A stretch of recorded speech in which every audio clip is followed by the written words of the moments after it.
Es momento de nuestra sección El ADN de los libros. Está aquí por eso Sofía López Mendoza. Ella es directora de Círculo Editorial Azteca, con quien hablaremos del extranjero de Albert Camus. Sofía, qué gusto, bienvenida. Mi querido Alejandro, pues muchísimo gusto, muchas gracias a tu audiencia. Pues yo te traje un clásico ya de Albert Camus.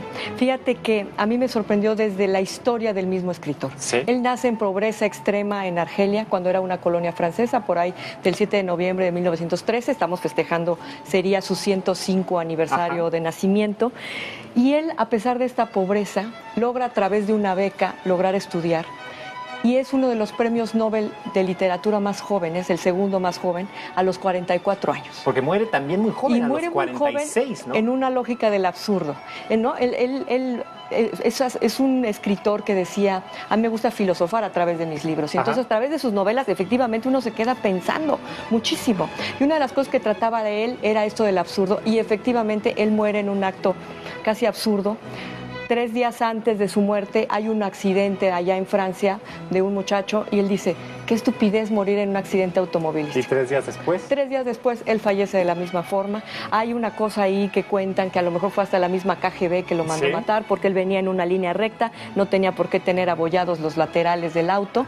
Y entonces porque él era muy crítico. Él vivió, fíjate, su padre muere en la Primera Guerra Mundial. Entonces, ya Cuando él tenía un año, cuando ¿no? él todavía no Ajá. cumplía ni un año. Y bueno, y por eso se van a vivir con la abuela, crecen en esta pobreza.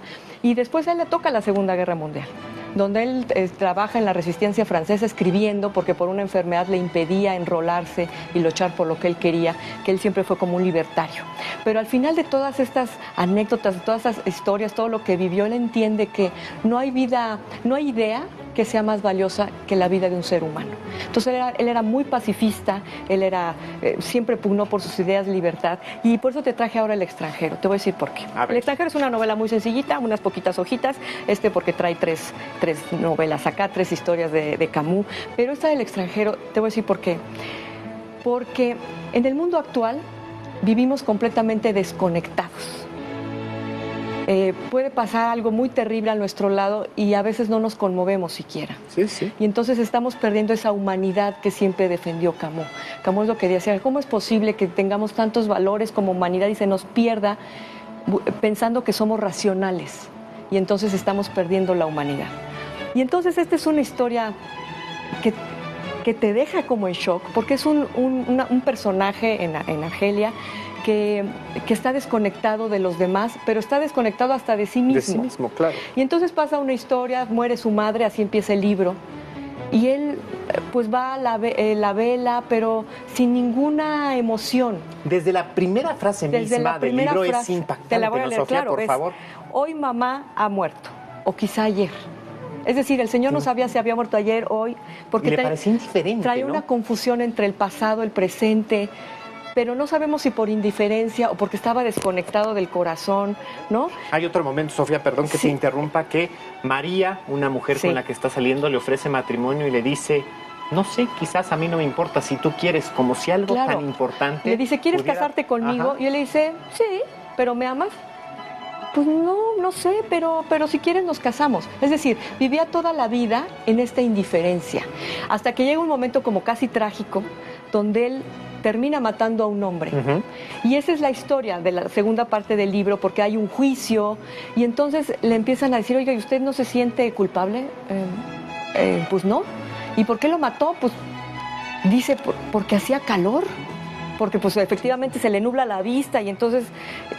Es decir, nos pone a pensar en esta parte donde puede llegar el momento en que estos momentos que quizás serían de mucho dolor, de mucha alegría para cualquier ser humano, de repente se pueden volver casi monótonos. Y al final, pues bueno, lo condenan a muerte al pobrecito, bueno, al muchacho desconectado, lo condenan a muerte y llega un sacerdote y le dice, oye, arrepiéntete. Y le dice, si Dios no existe. No, oiga, no, el pobre sacerdote asustadísimo, oiga, no, pero arrepiéntase, todavía puede usted transformar su vida, su alma, que su juicio sea mejor. Me dice, ya fui enjuiciado por los humanos aquí, o sea, no creo, mejor déjeme en paz. Sí me da miedo morir, porque hay cosas que extraño, como el aroma del cabello de una mujer, pero pues así es. Entonces, es esta parte él decía que no era existencialista, pero pues...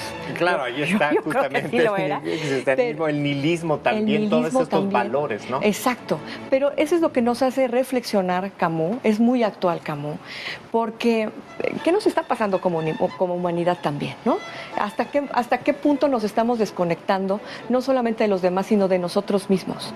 ¿Hasta qué momento quizás un teléfono, en vez de conectarnos, nos desconecta? Por supuesto, sí, ¿no? sí, sí. Entonces, por eso es la actualidad de este libro, Alejandro, por eso lo traje, además de festejar las letras de este señor y de invitarlos no solamente a que lean El extranjero, sino otros libros que nos hablan de toda su filosofía, ¿no? Hay uno que se llama La peste, que también es muy conmovedor, ¿no? O el libro que lo hizo pelearse con Sartre, ¿no? Él hace un ensayo donde... Después de haber sido grandes amigos, Grandes amigos, y entonces él critica al socialismo soviético, y Sartre, que era muy de izquierda y que en ese entonces solamente podía ser de izquierda siendo socialista soviético, se pelean a muerte, y él dice, no, a ver, yo vengo de la pobreza del que vivió en Argelia, ¿sí? ¿no?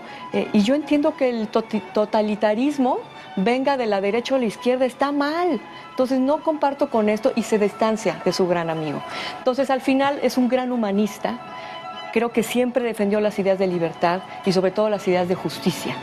Ahora, Sofía, tú hace unos momentos decías que él era un filósofo, pero que escribía, porque justamente era su idea, ¿no? Él sugería, si quieres hacer o construir filosofía, mejor escribe una novela. Y esta es un ejercicio filosófico profundísimo, una especie de análisis ontológico, pero es de una lectura muy fácil, no tendría por qué espantarnos acercar a él y pensar que nos vamos a encontrar con un texto complicadísimo.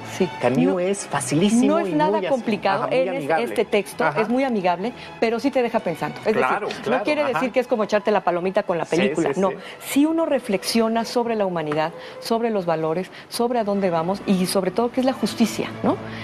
Sí es verdad que este hombre merecía morir porque al final no lloró en el sepelio de su madre, porque al final eso es lo que detona un juicio bastante inequitativo, ¿no? ¿Por qué? Porque para la humanidad normal quizás no llorar en el sepelio de tu madre habla de que eres quizás un monstruo por dentro, pero él simplemente estaba desconectado. Y eso es lo que nos está pasando ahora, mi querido Alejandro. Entonces yo los invito a que reflexionemos sobre esta desconexión, a que recuperemos a Camus, a que él nos diga por qué deberíamos ser rebeldes, porque también tiene un texto muy interesante sobre esto, pero sobre todo, ¿qué es el ser humano? ¿No? Que al final siempre va a estar ligado a los valores humanísticos, sobre todo a la compasión. Sofía, muchísimas gracias por traernos este texto, de verdad extraordinario reencontrarnos con un hombre que murió muy joven, pero que en una primera novela nos entregó, un clásico, y es un clásico justamente por lo que tú dices. Hoy tiene una vigencia, una universalidad que nos invita justamente a regresar. Claro, y que es adecuado tanto para un joven como para nosotros, ¿no?